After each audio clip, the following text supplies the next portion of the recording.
Gênesis 32, versículo 22 a 32. E levantou-se aquela mesma noite e tomou as suas 2 mulheres e as suas 2 servas e os seus 11 filhos e passou o val de Jaboque. E tomou-os e fê-los passar o ribeiro e fez passar tudo o que tinha. Jacó, porém, ficou só e lutou com ele um varão até que a alva subia. E vendo que não prevalecia contra ele, tocou a juntura da sua coxa e se deslocou a juntura da coxa de Jacó, lutando com ele. E disse: deixa-me ir, porque já a alva subiu. Porém, ele disse: não te deixarei ir, se não me abençoares. E disse-lhe: qual é o teu nome? E ele disse: Jacó. Então disse: não se chamará mais o teu nome Jacó, mas Israel. Pois como príncipe lutaste com Deus e com os homens e prevalecestes. E Jacó lhe perguntou e disse: dai-me, peço-te a saber o teu nome. E ele disse: por que perguntas pelo meu nome? E o abençoou ali. E chamou Jacó o nome daquele lugar Peniel, porque dizia: tenho visto a Deus face a face, e a minha alma foi salva. E saiu-lhe o sol quando passou a Penuel, e manquejava da sua coxa. Por isso os filhos de Israel não comem o nervo encolhido que está sobre a juntura da coxa até o dia de hoje, porquanto ele tocara a juntura da coxa de Jacó no nervo encolhido. Nós estendemos as boas-vindas a todos os irmãos e os nossos queridos visitantes. Que tenhamos aqui momentos importantes em nossa vida. Que a palavra de Deus possa falar no fundo do nosso coração. Todos sejam bem-vindos. Amém. O tema de hoje está subordinado a este capítulo 32 de Gênesis, falando sobre a experiência de Jacó e aquela luta que ele teve com o anjo. O tema de hoje é justamente a angústia de Jacó.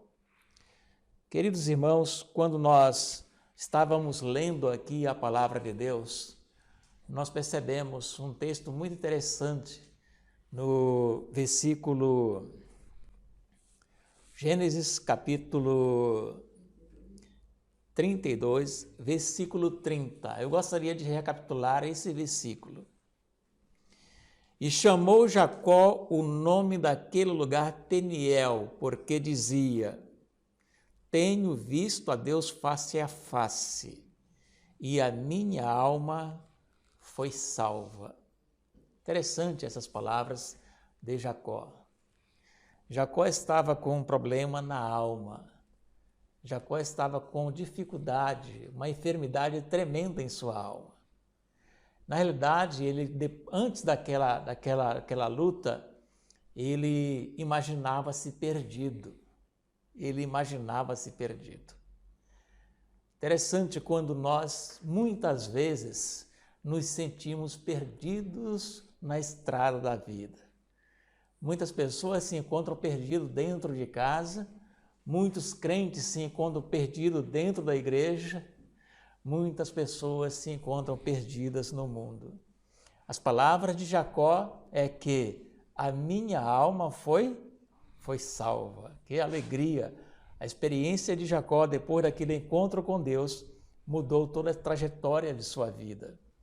Andar nesta vida, irmãos, com aquela esperança de estar salvo, com aquela certeza da salvação, é bem melhor do que andar nesta vida com a sensação de que está tudo perdido. A maioria das famílias, a maioria dos seres humanos eles têm isso em mente. Que agora está tudo perdido, né? Devemos ter cuidado. Quero chamar a atenção de um texto que está no livro do profeta Jeremias, capítulo 30, versículos 5 a 7. Diz a palavra de Deus. Versículo 5. Porque assim diz o Senhor, ouvimos a voz de tremor e de temor, mas não de paz.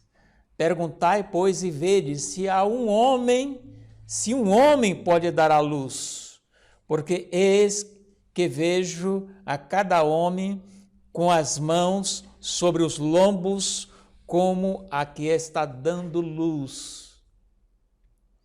E por que se tornaram pálidos seus rostos? Porque aquele dia é tão grande que não houve outro semelhante. É o tempo de angústia para Jacó, porém ele será salvo dela. Interessante essas palavras do profeta Jeremias. Aqui nós encontramos uma profecia para o tempo do fim. Diz as Escrituras que os homens, nesse tempo, estarão com uma angústia tão grande que é comparada a uma mulher quando está para dar à luz, né? Interessante que quando a mulher está para dar à luz, eu já vi muitas vezes, as mulheres seguram com as duas mãos aqui a barriga, né? Aquela barrigona grande, né? E aquelas contrações, aquela coisa difícil, né? O semblante está pálido, né?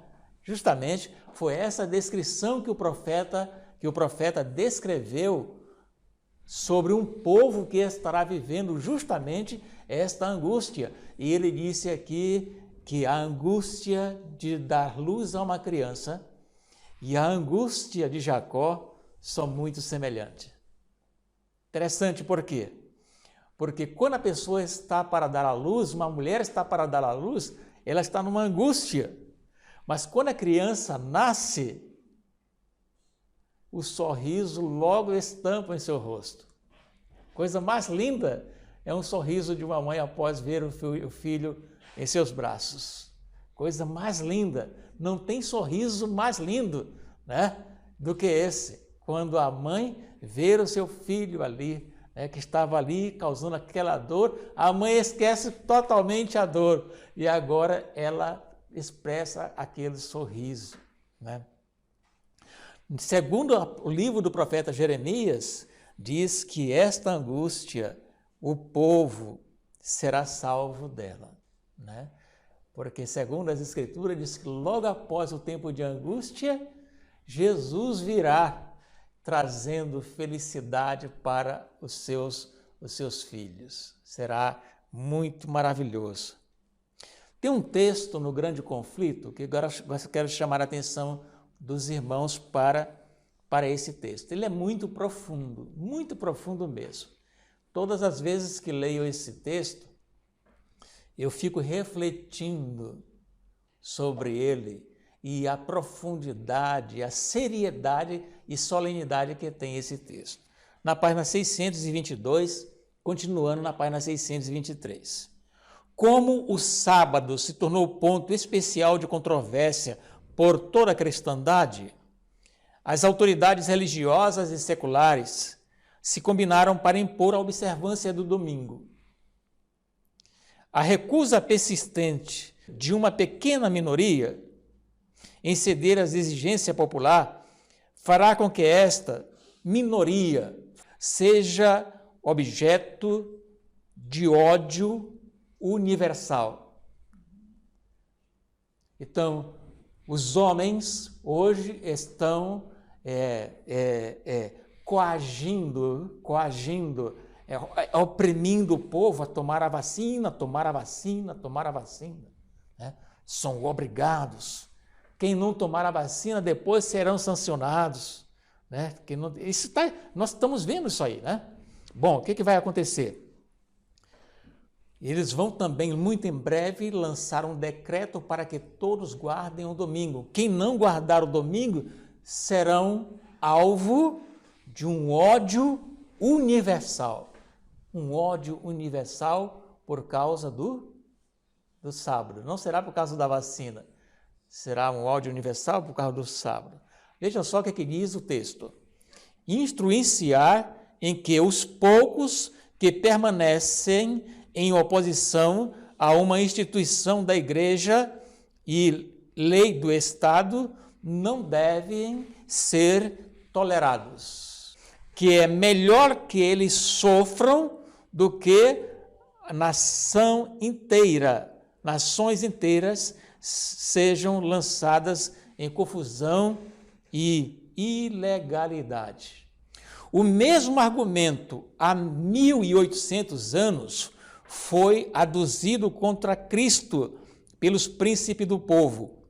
Convém, disse o astucioso Caifás, que um homem morra pelo povo e não pereça toda a nação.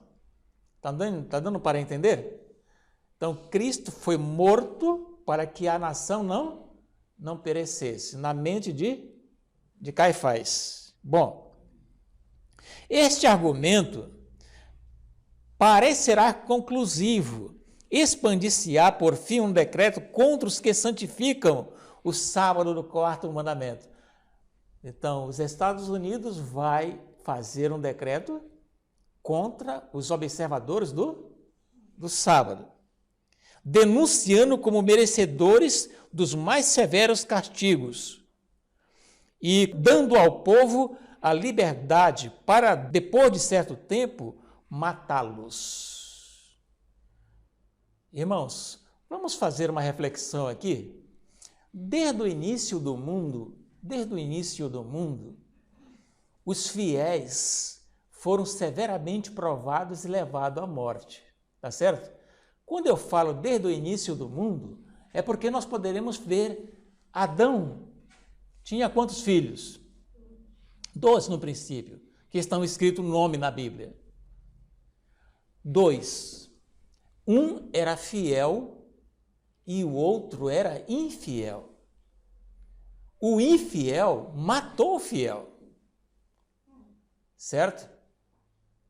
Então, naquela família, nós já poderemos ver que aqueles que não são infiéis, eles perseguem e matam os fiéis.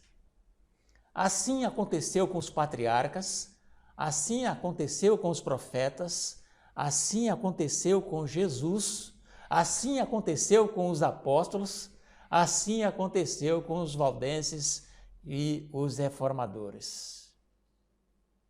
Os infiéis matam os fiéis.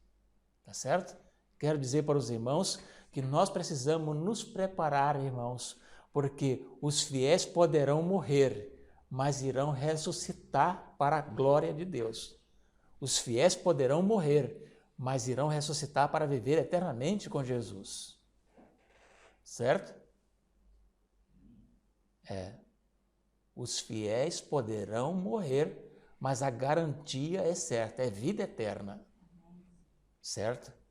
Diz que na ressurreição, uns sairão para a vida eterna e outros para a condenação e de vergonha eterna. Então nós temos que ter sempre isto em mente. Olha só o que diz mais. O romanismo no Velho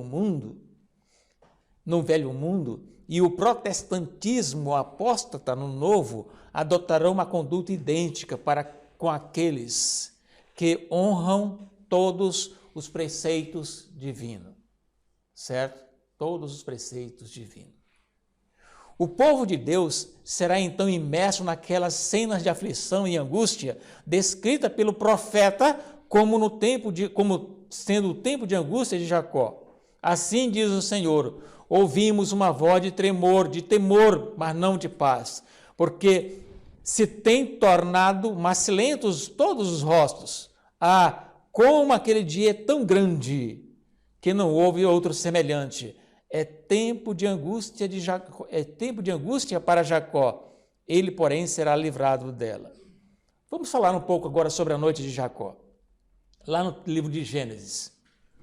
A noite de angústia de Jacó, quando lutou em oração para obter livramento da mão de Esaú, representa a experiência do povo de Deus no tempo de tribulação.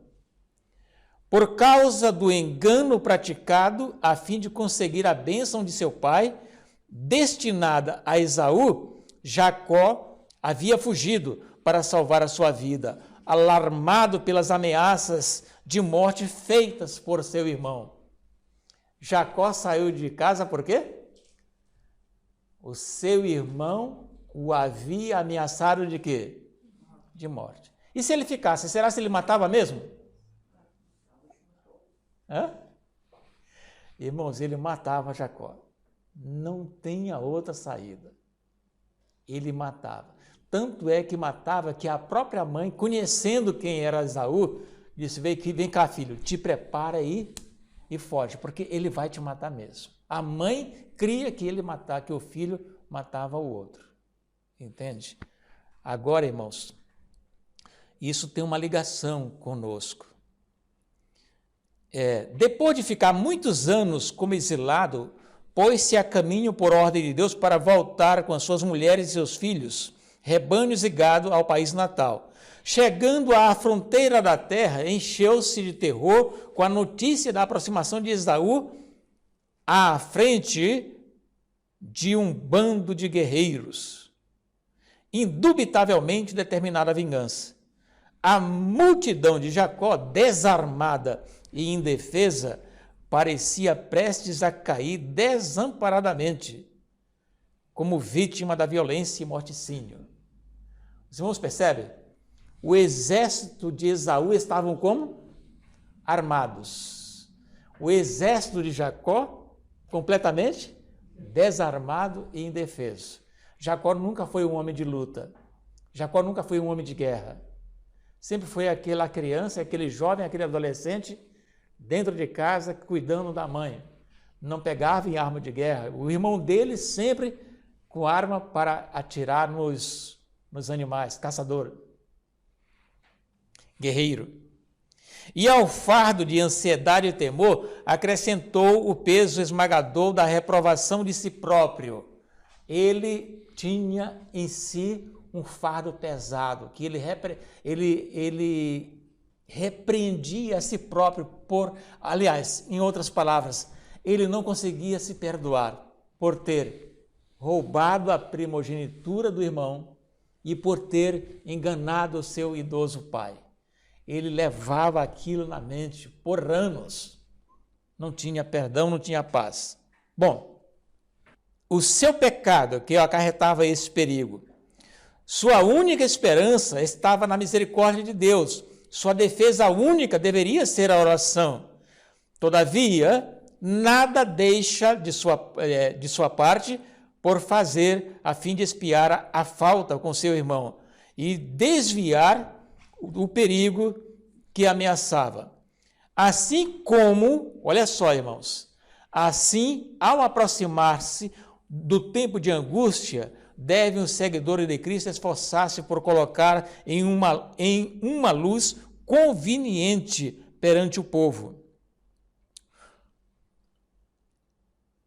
a fim de desarmar o preconceito e remover o perigo que ameaça a liberdade de consciência. Então, nós precisamos estar diante do povo sem nenhuma culpa, livre de todo pecado, tranquilos, certo? João capítulo 11, versículo 50, diz assim: nem considerais nos que convém que um homem morra pelo povo e que não pereça toda a nação. Irmãos, falando sobre a luta de Jacó com o anjo, o profeta Oséias também escreveu sobre esse episódio. Ele disse assim, Oséias 12, verso 4, lutou com o anjo e prevaleceu, chorou e suplicou em Betel e o achou, e ali falou conosco. E ali falou conosco. Oséias falou acerca da luta de Jacó. Na realidade, o que Oséias está dizendo aqui, irmãos, é que nós, para prevalecermos, nós precisamos falar com Deus hoje. Nós precisamos ir ter com Deus através da oração, derramar o nosso coração. A professora das crianças falou hoje aqui sobre a oração, e do primeiro ponto que ela falou foi qual? Qual foi o primeiro ponto que ela falou? A confissão. Então nós precisamos derramar o nosso coração confessando. Confessando tudo, irmão. Você sabe o que é confessar tudo? Nós não poderemos ter nenhum pecado que não foi confessado. É muito perigoso. Se o nosso nome for passado em revista no santuário celestial e for encontrado algum pecado que não foi confessado e abandonado, o que vai sair o resultado? Vai sair negativo para nós. Então é tempo de nós procurarmos, né?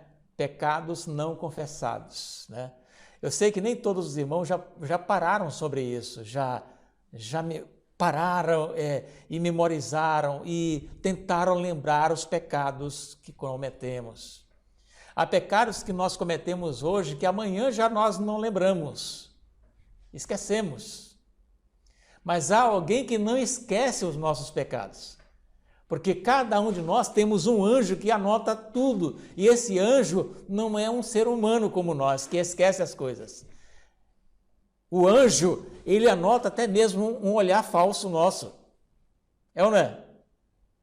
O anjo anota um mau pensamento nosso. O anjo anota uma palavra má que nós pronunciamos. O anjo, ele anota até aquilo que nós negamos de fazer para o nosso próximo. Tá certo?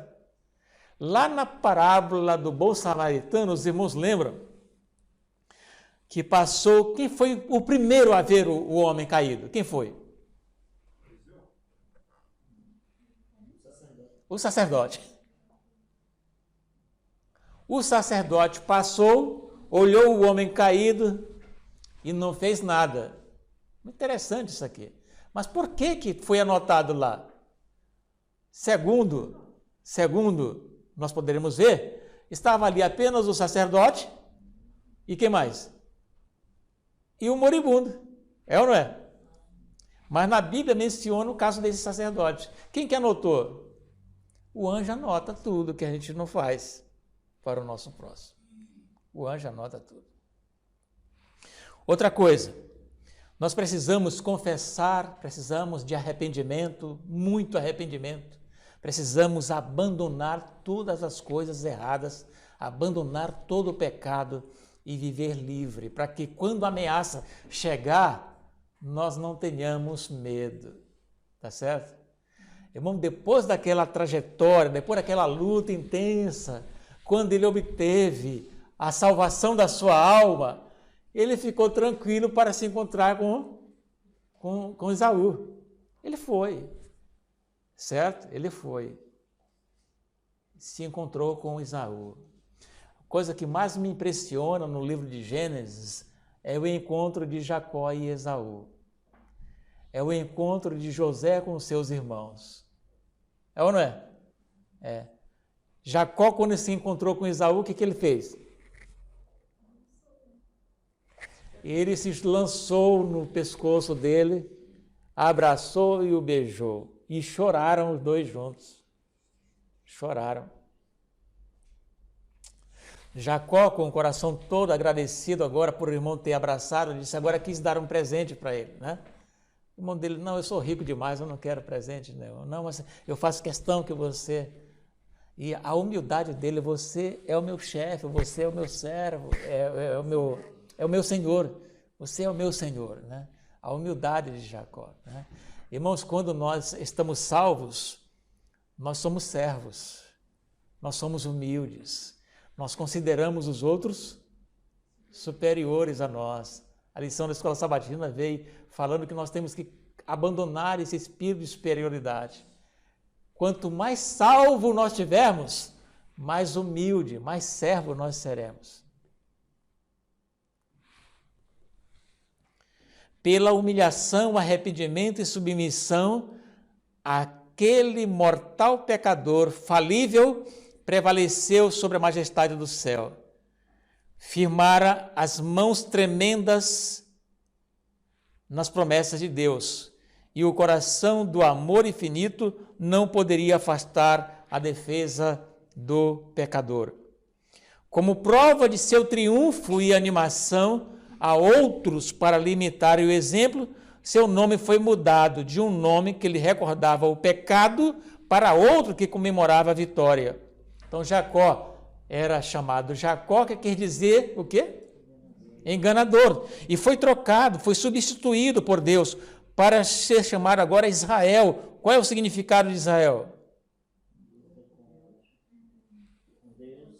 Vitorioso, vencedor, né?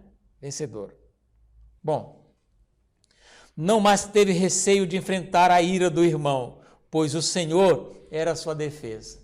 Agora ele não estava mais com ele. Quem era a arma dele agora? Senhor. Agora ele estava armado.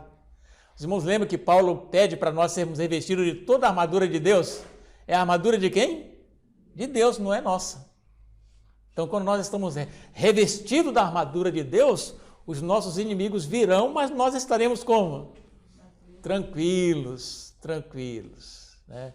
Teve um reformador, irmãos, que ao ser levado para a fogueira, ele ia cantando. E as pessoas armadas aqui, ele todo acorrentado. Lá naquele dia, no Getsêmani, quando Jesus saiu, o que foi que Jesus disse? Não, no Getsêmani. Qual foi que Jesus falou? Quem lembra qual foi que Jesus falou? Olha, para que vocês vêm aí com essas armas todas, né? Essas armas todas. Jesus não estava armado. Jesus estava revestido com o poder de Deus. Ele tinha paz no coração. Para que isso, né? Eu tenho um livro que conta a história de Policarpo de Esmirna. Coisa fantástica a história daquele homem. Policarpo, ele recebeu a visita de 2 homens que levariam ele preso em casa. Ele fugiu muitas vezes, até que um dia ele disse, não vou parar de fugir. Eu não sou nenhum bandido. Então ele recebeu a visita de 2 homens que foram lá para prendê-los. Quando ele chegou, quando eles chegaram na casa dele, ele recepcionou os homens. Os homens estavam com fome, ele preparou comida para os homens, deu comida para eles, eles encheram a barriga, o estômago, saciaram, só que ele não comeu com eles. Disse, olha, vocês fiquem à vontade, pode comer toda a comida, é tudo de vocês. E saiu para orar. Enquanto eles comiam, ele orava. Então, queridos, a arma do cristão é o quê? A oração. É a palavra de Deus. É estudo da palavra de Deus. Nós temos que orar, nós precisamos orar mais e ler mais a Bíblia. Irmãos, nós precisamos ler a Bíblia.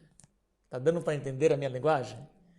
Tem muitos irmãos que não têm estudado a palavra de Deus.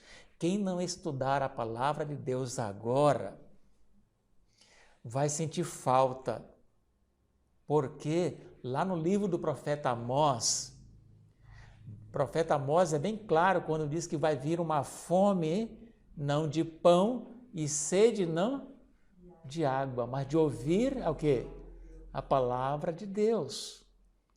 Para enfrentar o tempo de angústia de Jacó, a oposição do mundo ímpio, do mundo em geral e também do protestantismo e do romanismo, nós precisamos estar armados. Quem está armado com a palavra de Deus, quando chegar os policiais para levá-los presos, Vamos recepcionar, olha, sentem antes de sair, por bondade, vamos tomar aqui uma refeição, sentem, como Policarpo fazia. E eles vão sentar, porque eles precisam comer mesmo. E nós, enquanto eles comerem, nós vamos orar por eles. Sabe qual é a oração? Pai, perdoa porque eles não sabem o que estão fazendo. É isso aí. Orar. Mas precisamos ler a Bíblia, examinar as Escrituras. Jesus disse, nem só de pão viverá, mas de toda a palavra que sai da boca de Deus. Então, nós precisamos examinar as Escrituras, conhecer profundamente, né? Depois que Jacó se encontrou com Cristo, a salvação da alma foi alcançada. Agora pode fazer de mim o que você quiser. Queridos, Satanás tinha acusado Jacó perante os anjos de Deus, pretendendo o direito de destruí-lo por causa de seu pecado. Havia incitado Esaú para marchar contra ele, e durante a longa noite de luta do patriarca, Satanás esforçou-se por incutir nele uma intuição de culpa a fim de o desanimar. Satanás, ele está sempre tentando nos culpar de alguma coisa. Sempre nos culpar. Ele tentou incutir na mente do pobre do Jacó, coitadinho, que ele tinha pecado, que ele não iria conseguir se encontrar com o irmão, né? E romper sua ligação com Deus. Ele queria que Jacó abandonasse a Deus. Irmãos, e o inimigo vai fazer tudo para nós abandonarmos a Deus. Ele tem lutado com isso, certo? Ele tem lutado com isso. Cada lição da escola sabatina que eu estudo, eu percebo a artimanha do diabo para nós desanimarmos. Para nós desanimarmos. E a lição vem dizendo, não desanime, simplesmente não fale mal dos outros, não julgue ninguém, ame o próximo, confesse os seus pecados, e assim a lição vem mostrando o que nós devemos fazer para sermos vitoriosos. Bom, Jacó foi quase arrastado ao desespero. Jacó foi quase arrastado ao desespero. Mas sabia que sem o auxílio do céu teria de perecer. Tinha se arrependido sinceramente de seu grande pecado e apelou para a misericórdia de Deus. Quando nós nos arrependemos, nós temos que apelar para a misericórdia de Deus. Irmãos, cada texto que eu ouço, que eu leio na palavra de Deus, eu pergunto como é que eu posso me salvar? Porque a palavra de Deus mostra naturalmente quem somos. Maus. Isaías diz que nós estamos cheios de chaga do cabelo dos pés à cabeça, né? Paulo disse, miserável homem que sou, quem me livrará do corpo dessa morte? Isaías disse, ai de mim que eu vou perecendo, porque sou homem de lábios impuros e habito no meio de um povo de impuros lábios. Queridos, embora o povo de Deus esteja rodeado de inimigos que se esforçam por destruí-los, a angústia que sofre não é, todavia, o medo da perseguição por causa da verdade, receio de se não terem arrependido do pecado, que devido a alguma falta não se cumpra a promessa do Salvador. Qual é a angústia de Jacó? Do povo de Deus?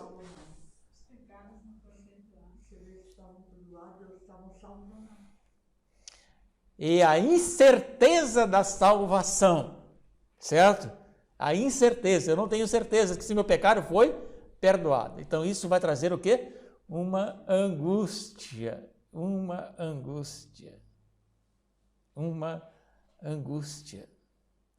Os irmãos já notaram, já viram, e alguma vez, um esposo levar uma esposa para o hospital para dar à luz, e quando chega lá não tem parteiro, não tem parteira, não tem médico para fazer o parto. Já imaginaram a angústia do casal? Irmãos, muitas mães numa hora dessa, fica preocupado com o bebê, se vai nascer vivo ou morto. Mas o marido, ele fica angustiado pela vida da mulher e pela vida do bebê. Imagine só a angústia, né? Tremendo isso aí. Então nós temos que ter muito cuidado em saber confessar os nossos pecados agora. Confessar e abandonar. Tem alguém aqui que não tem pecado? Levante a mão. Eu queria conversar tanto com uma pessoa que não tem pecado, irmãos. Nossa, como eu queria conversar. Como é que é viver sem pecar? Entende? Eu queria conversar com uma pessoa, encontrar uma pessoa no mundo, uma pessoa como eu, carne e osso, né? Que soa, que tem fome, que tem sede, que trabalha, que tem mulher, que tem filhos. Eu queria encontrar um que não tem. Assim, por exemplo, eu queria encontrar o pobre do Enoque. Queria encontrar pelo menos um Enoque para conversar com ele, para perguntar assim, como é que você consegue andar com Deus? 300 anos. Eu queria. O Enoque, ele fugia de todas as formas do pecado. O Enoque não aceitava ninguém falar mal dos outros perto dele. Ou não é? Enoque não aceitava. O Enoque não ouvia piadas. Certo? O Enoque não via coisas más. Ele fugia. Aí um dia o Senhor disse assim para ele, disse, eu vou te tirar daí que eu tenho muito medo de você se corromper com esse mundo aí. Você não é digno. Aliás, o mundo não é digno de ter você na companhia deles. Vou levar você para o céu. Vou trazer você para cá. E lá preparou, contratou lá um anjo e disse, vai lá e traz Enoque, tira ele de lá. O anjo deve ter perguntado, mas e a mulher dele? Diz que não te preocupa com a mulher dele. E os filhos dele? Não te preocupa com os filhos dele. Mas ele está fazendo um trabalho missionário espetacular lá, ele está mostrando a verdade. Digo, não te preocupe com aqueles outros, traz ele. E o anjo teve que obedecer. E foi rápido. O Enoque era o avô de Noé? Exatamente. E o neto? Exatamente. E o neto? Não. Queridos, eu quero dizer que Deus deu a ordem para tirar o homem daqui. Entende? E o anjo veio e tirou. E Ellen White diz que em visão que ela viu o velho e bom Enoque. Olha lá, o velho e bom Enoque. Ah, irmão, se eu fosse irmão White, eu sentava para conversar com ele. Como é que é a tua experiência? Conta aí. Quantas vezes você lê a palavra de Deus? Quantas vezes você faz oração por dia? Me explica como é que foge das tentações. Me explica isso. Queridos, tudo isso nós vamos estar em condições de nós mesmos passar por essa experiência. Se nós hoje confessarmos e abandonarmos e nos revestirmos de toda a armadura da palavra de Deus. Portanto, que Deus nos abençoe e que Deus nos ajude para que possamos alcançar esta graça, né? Irmãos, quando a nossa alma for salva, como foi a de Jacó, como foi a de Enoque, como foi a de Elias, nós enfrentaremos qualquer coisa, qualquer adversidade neste mundo, olhando para Jesus como autor e consumador da fé.